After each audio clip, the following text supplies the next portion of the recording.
기독교 역사의 위대한 인물로 손꼽히는 사람 중에 성 어거스틴이 있습니다. 여러분, 성 어거스틴을 아십니까?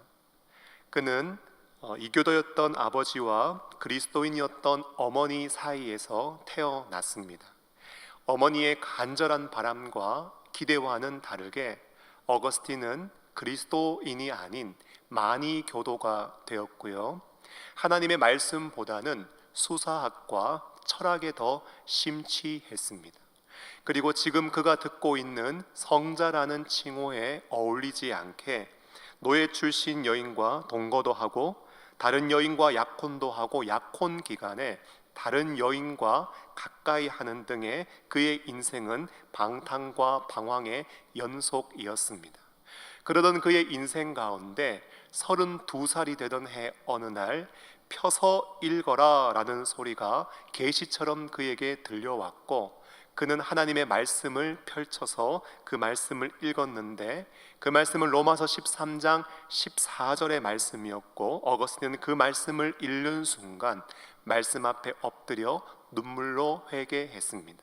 그 말씀은요, 낮에와 같이 단정히 행하고 방탕하거나 술 취하지 말며 음란하거나 호색하지 말며 다투거나 시기하지 말고 오직 주 예수 그리스도로 옷 입고 정욕을 위하여 육신의 일을 도모하지 말라라는 말씀이었습니다.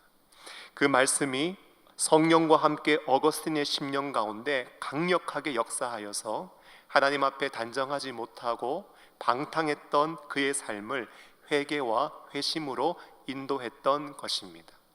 사랑하는 여러분, 이처럼 어거스틴의 인생은요, 자기 자신이 인생의 주인이 되고 몸의 사욕에 순종해서 죄의 노예로 살아왔던 삶과 죄를 회개하고 예수님을 영접하고 죄에 대하여 죽고 하나님께 대하여 살아간 두 가지의 인생을 이야기할 수 있습니다. 그런데 사랑하는 성도 여러분, 이런 회심의 이야기, 변화의 이야기가 비단 성 어거스틴만의 이야기일까요? 그렇지 않지요. 여러분, 이런 회심과 변화의 이야기는 바로 저와 여러분들의 이야기이고 예수 그리스도 안에서 새로운 피조물로 거듭난 모든 그리스도인들의 이야기입니다. 옛사람을 벗고 새 사람이 되었다면 우리는 새로운 삶, 새로운 생활, 새로운 인생을 살아갈 수 있어야 하는 것입니다.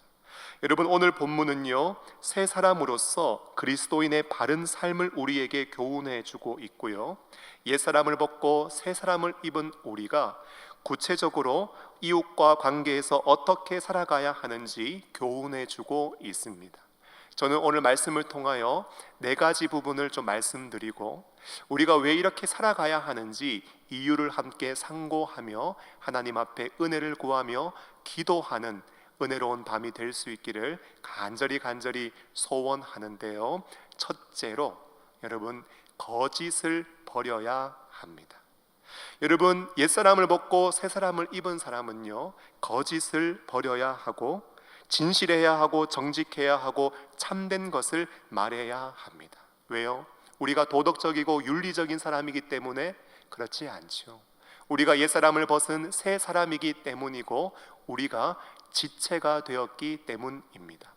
오늘 본문 에베소서 4장 25절 말씀을 보면 그런즉 거짓을 버리고 각각 그 이웃과 더불어 참된 것을 말하라. 이는 우리가 서로 지체가 됨이라 말씀하고 있습니다.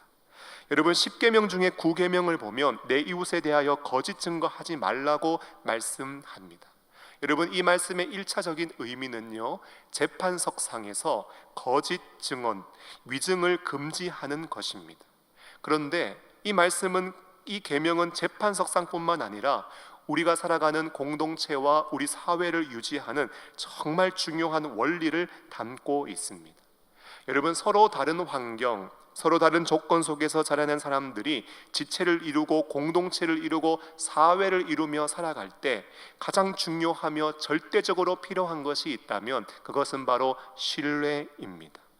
여러분, 신뢰가 없잖아요. 그러면 서로 의심해요. 서로 경계해요. 서로의 관계 가운데 결코 평안히 자리 잡을 수가 없습니다. 서로 신뢰하지 않는 관계라면 그 관계는 결코 발전하거나 깊어지지 않습니다. 함께 일을 하는데도 신뢰가 그 가운데 자리 잡고 있지 않다면 함께 일을 하기는 하는 것 같지만 그 일은 잘 이루어지지 않을 것이고, 계속해서 이런 일이 지속된다면 공동체와 사회는 건강하게 유지될 수 없을 것입니다. 서로 관계하면서 서로를 바라보는데 계속해서 의심의 눈초리를 가지고 혹시 나에게 어떤 해를 끼치지나 않을까 경계하는 마음을 가지고 있다면 어떻게 그 공동체가 하나가 될 수 있고 마음을 같이하여 함께 일을 할 수 있고 공동체와 사회가 건강하고 아름답게 유지될 수 있겠습니까?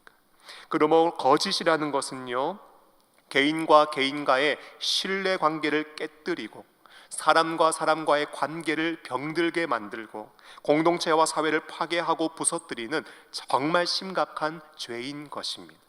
그런데 그러한 신뢰를 만들어내고 신뢰를 세워갈 수 있는 가장 중요한 방법이 무엇인가? 여러분, 진실된 말을 하는 것입니다. 서로 속이지 않는 거예요. 자신의 이익을 위해서 거짓말을 하지 않는 것이고 언제나 바른 말을 하는 것입니다. 우리가 거짓을 버리고 진실하게 서로를 대할 때 상호 간의 신뢰를 만들어내고 신뢰를 견고하게 세워갈 수 있는 것입니다. 오늘 우리가 살아가는 현대 시대는요, 불신의 시대라고 해도 과언이 아닙니다. 복잡하고 다양한 관계 속에서 서로 친하게 지내는 것 같아도 마음속에 경쟁을 하고 있고 다른 사람이 혹시 나에게 해를 끼치지는 않을까 의심하고 경계하고 있고 서로를 향한 깊은 불신 속에 살아가고 있습니다. 그런데 이러한 안타까운 시대의 현실 속에 이 사회에 유일한 희망이 있다면 옛사람을 벗고 새 사람을 입은 바로 저와 여러분들이 이 사회의 유일한 희망입니다. 거짓이 난무하는 시대 속에 우리가 거짓이 없고 진실하고 정직하고 참된 것을 말하기 시작한다면 이 땅에 무너진 신뢰를 우리가 다시 한번 회복시켜 나갈 수 있는 것이지요. 사랑하는 성도 여러분, 우리가 거짓을 버리고 참된 것을 말할 때 우리 공동체와 이 땅 가운데 아름다운 신뢰가 회복된다는 사실을 기억하면서 거짓을 버리고 참된 것을 말하는 진실한 성도가 될 수 있기를 예수님의 이름으로 축원합니다. 두 번째로, 분을 오래 품지 않아야 합니다. 에베소서 4장 26절로 27절 말씀을 보면 분을 내어도 죄를 짓지 말며 해가 지도록 분을 품지 말고 마귀에게 틈을 주지 말라고 말씀하고 있습니다. 여러분, 화에 대하여 분에 대하여 우리가 가지는 잘못된 오해가 있습니다. 우리가 옛사람을 벗고 새사람을 입었기 때문에 우리는 살아가면서 화를 내면 안 된다라고 하는 오해입니다. 그런데 오늘 성경을 보니까요, 분을 내어도 여러분, 우리가 새 사람을 입었지만 화를 낼 수도 있다는 것을 성경은 우리에게 교훈해 주고 있습니다. 여러분, 살아가다 보면은요, 분노하지 않으면 안 되는 상황이 있습니다. 어떤 경우인가요? 바로 죄악을 본 경우입니다. 여러분, 그때는 반드시 화를 내고 거룩한 화, 의분을 우리가 낼 수 있어야 합니다. 여러분, 다윗이 어떠했습니까? 하나님의 이름을 모욕하는 블레셋 장수 골리앗을 향하여 너는 칼과 창과 단창으로 내게 나아오거니와 나는 만군의 여호와의 이름 곧 내가 모욕하는 이스라엘 군대의 하나님의 이름으로 내게 나아간다고 하며 그는 하나님을 모욕하는 골리앗을 향하여 의로운 분노를 품었습니다. 여러분, 비느하스는 어떠했습니까? 광야 생활의 막바지 가나안 땅에 인접해 모압 땅에 이스라엘 백성들이 이르렀을 때에 오랜만에 느낀 해방감 때문인지는 몰라도 이스라엘 백성들이 모압 여인과 어울려 춤을 추고 술을 마셨습니다. 시므온은 이스라엘 진중의 한복판까지 미디안 여자를 데리고 와서 보란듯이 관계를 했습니다. 그러자 비느하스가요, 여러분, 1초도 망설임이 없이 창으로 그들을 내리쳤습니다. 결과는 어떠했습니까? 비느하스의 의분으로 말미암아 공동체는 죄와 타락을 방지하게 되었습니다. 이처럼 거룩한 분노, 의분은요, 하나님의 진노와 큰 재앙과 타락을 막는 훌륭한 역할을 하는 것입니다. 그런데 이런 의분에도요 함정이 있습니다. 처음에 화를 내고 분을 품을 때 공의로 시작하고 바른 동기로 시작할 수 있습니다. 그런데 시간이 지날수록 당사자와 교회를 위해 화를 내지 않느니만 못하는 경우가 일어납니다. 어떤 경우일까요? 화를 다스리지 못하고 분노를 계속 품고 있는 경우입니다. 그리고 그 화를 가지고 다른 사람을 향한 정죄의 마음과 비난의 마음으로 그 마음을 발전시키고요, 시기의 마음, 미움의 마음, 질투의 마음과 그 화를 결탁시키고 남의 실수나 잘못을 빌미로 지나치게 사람들을 헐뜯고 깎아내리는 경우입니다. 그러므로 의로운 분노가 필요하고 유익도 하지만 여러분, 분노는요 조심스럽게 할 수 있어야 하고요, 오늘 성경의 교훈에 귀를 기울이면 해가 지도록 우리는 분을 품어서는 안 되는 것입니다. 왜 그럴까요? 해가 지도록 분을 품어버리면 마귀에게 틈을 주어서 마귀가 그 관계 가운데 역사하기 때문에 공동체의 하나됨과 예수 그리스도 안에서의 가족됨은 한순간에 파괴되고 산산조각 나기 때문입니다. 세 번째로, 남의 것을 훔쳐서는 안 됩니다. 에베소서 4장 28절을 보면 도둑질하는 자는 다시 도둑질하지 말고 돌이켜 가난한 자에게 구제할 수 있도록 자기 손으로 수고하여 선한 일을 하라라고 말씀합니다. 여러분, 타인의 물건을 동의 없이 취하여 물질적으로 형제에게 피해를 입히는 일, 몰래 훔치는 절도, 폭력이 수반된 강탈과 강도의 일, 여러분 어떤 경우에서라도 남의 소유에 손을 대어서는 안 됩니다. 여러분, 사람들이 도둑질하는 이유가 무엇입니까? 열심히 일하여서 땀을 흘릴 생각은 하지 않고 손쉽게 한 번에 다 얻으려고 하는 것입니다. 이처럼 도둑질이라는 것은요, 다른 사람의 소유를 훔치는 것뿐만 아니라 내가 땀 흘리지 않고 수고하지 않고 일확천금을 얻으려는 모든 행동도 의미합니다. 이런 의미에서 오늘 우리의 사회를 보면 남의 물건을 훔치지는 않았지만 실제로 도둑질을 하고 있는 사람들이 많이 있습니다. 투기하고 복권을 사고 도박을 하고 탈세를 하고 열심히 일하지 않은 채 여러분 이익을 얻으려고 하는 사람들, 더 나아가서 일꾼들에게 마땅히 주어야 할 분깃이나 노임을 지불하지 않는 고용주에게도 적용이 되고요, 주어진 자리에서 성실하게 일하지 않고 일을 제대로 하지 않는 피고용인들에게도 적용이 되는 말씀입니다. 직접 무엇인가 소유를 훔치지 않았다고 해도 여러분 도둑질을 하는 것과 진배가 없는 삶인 것이지요.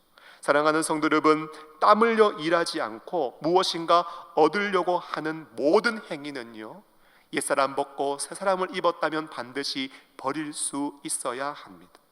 주님은 인간을 만드신 후에 땅을 정복하고 다스리라고 명령하심으로 사람이 땀을 흘려 열심히 일하도록 하셨습니다. 그러므로 땀 흘려 일하지 않는 행위는 창조의 원리에도 어긋나고요, 타락 후에도 얼굴에 땀이 흘려야 식물을 먹을 것이라고 주님은 말씀하셨습니다.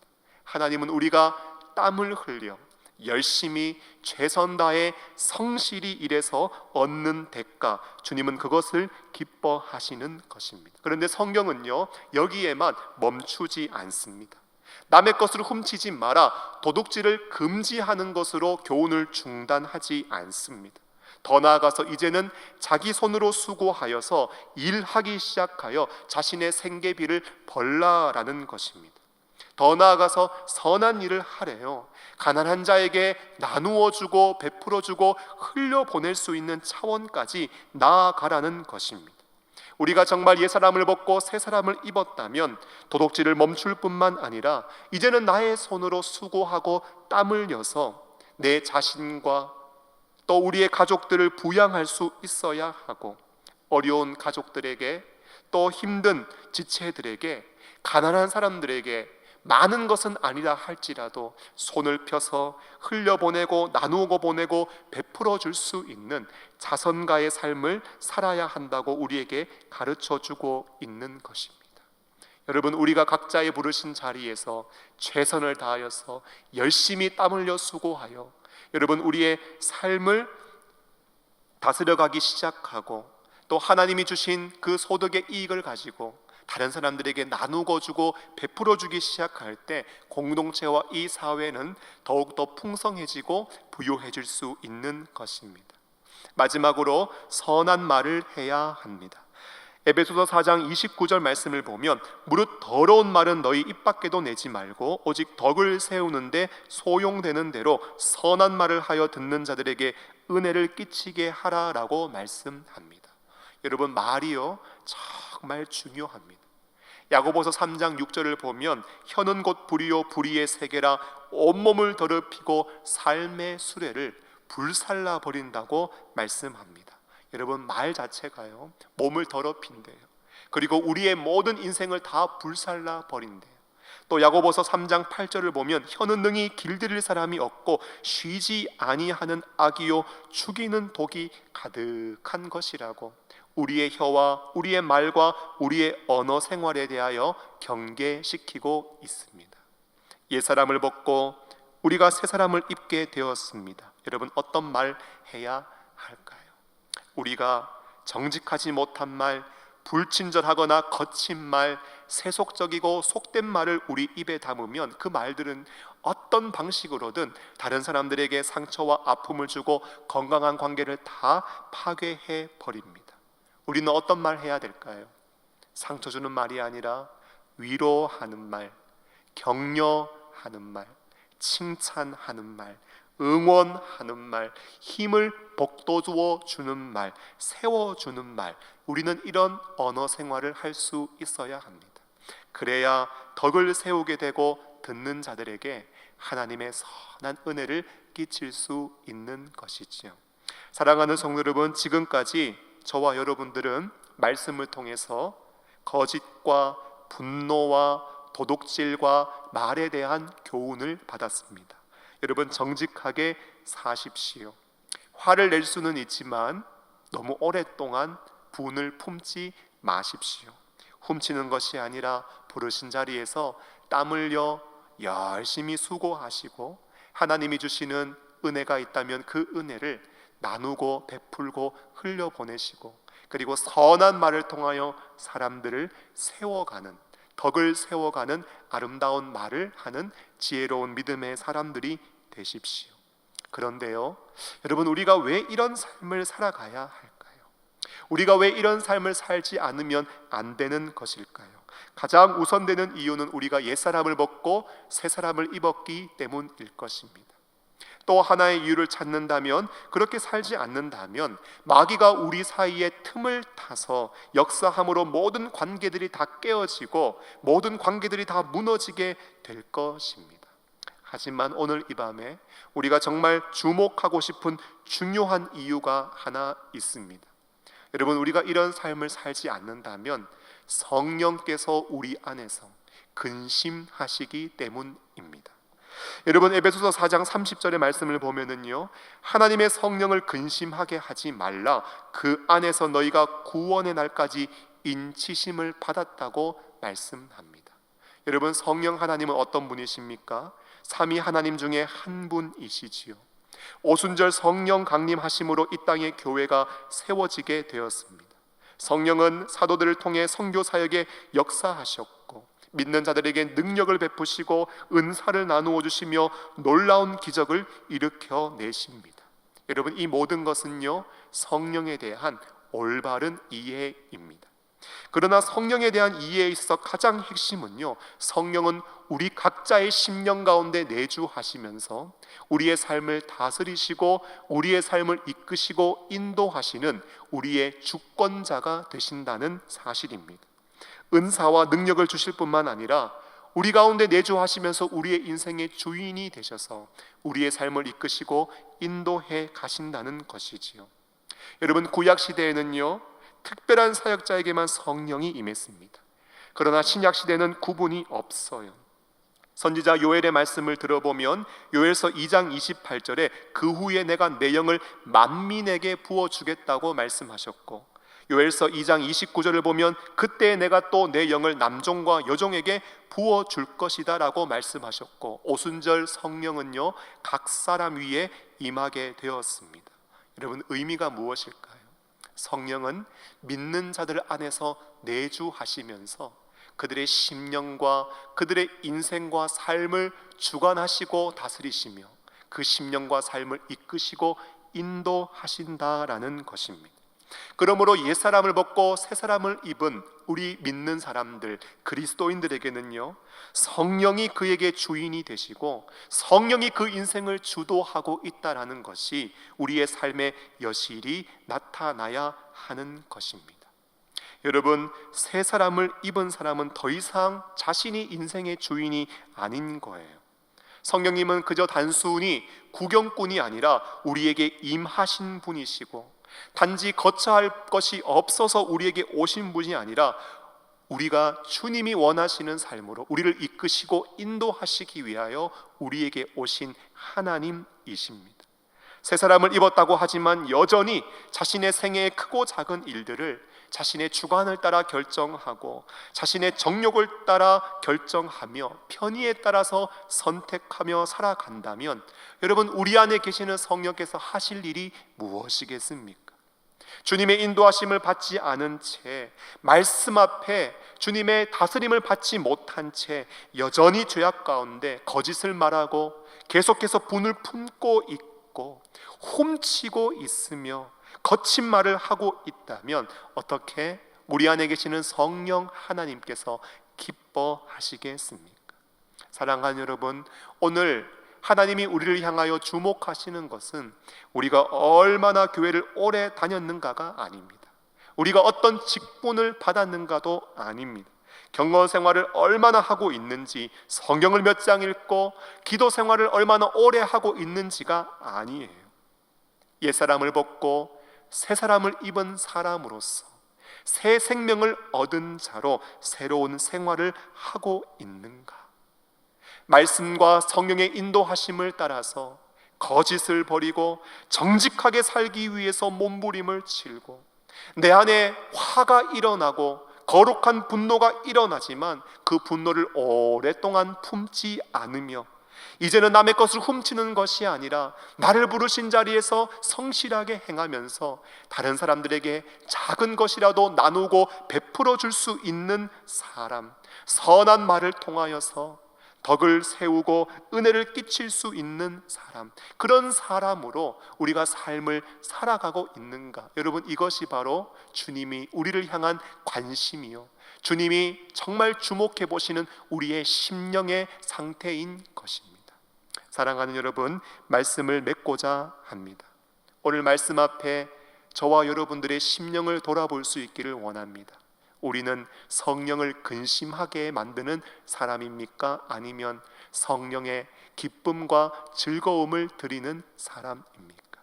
바라기는 우리의 속사람을 돌아볼 수 있기를 원하고, 혹여나 우리 안에 거짓과 또 분노와 또 불성실과 거친 언어가 있었다면 주님 앞에 회개할 수 있기를 소원하고, 성령이 우리를 다스리시며 주관하시며 우리를 인도하심으로 말미암아 하나님이 기뻐하시는 풍성한 열매를 맺게 하시는 성령의 역사가 우리의 심령과 우리의 영동중앙교회 안에 가득할 수 있기를 예수님의 이름으로 축원합니다. 기도하겠습니다. 하나님 아버지, 고맙고 감사합니다.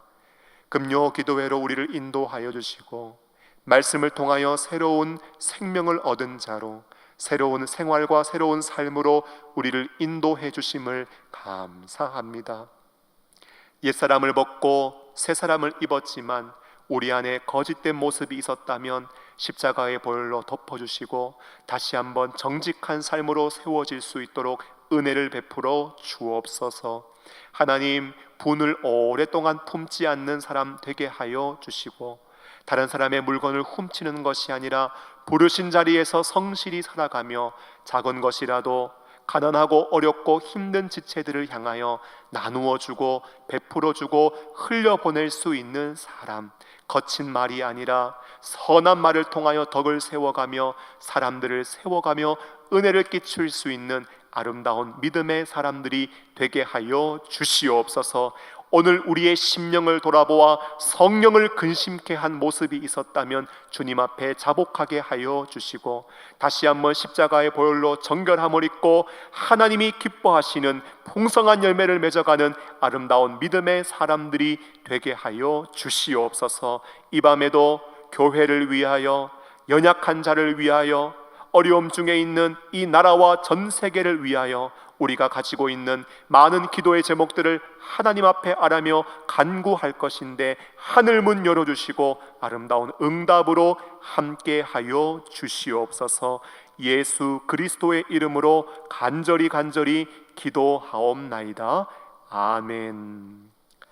주 예수 그리스도의 은혜와 하나님의 사랑과 성령의 교통하심이 오늘 주신 말씀을 마음에 새기고 옛사람을 벗고 새 사람을 입은 자로서 새 생명 안에서 새로운 삶을 살아가기를 소원하는 이 자리에 머리 숙인 모든 믿음의 권속들의 머리 위에, 하나님 앞에 간구하는 우리의 모든 기도 제목들 위에 이제와 영원토록 함께 있을지어다. 아멘.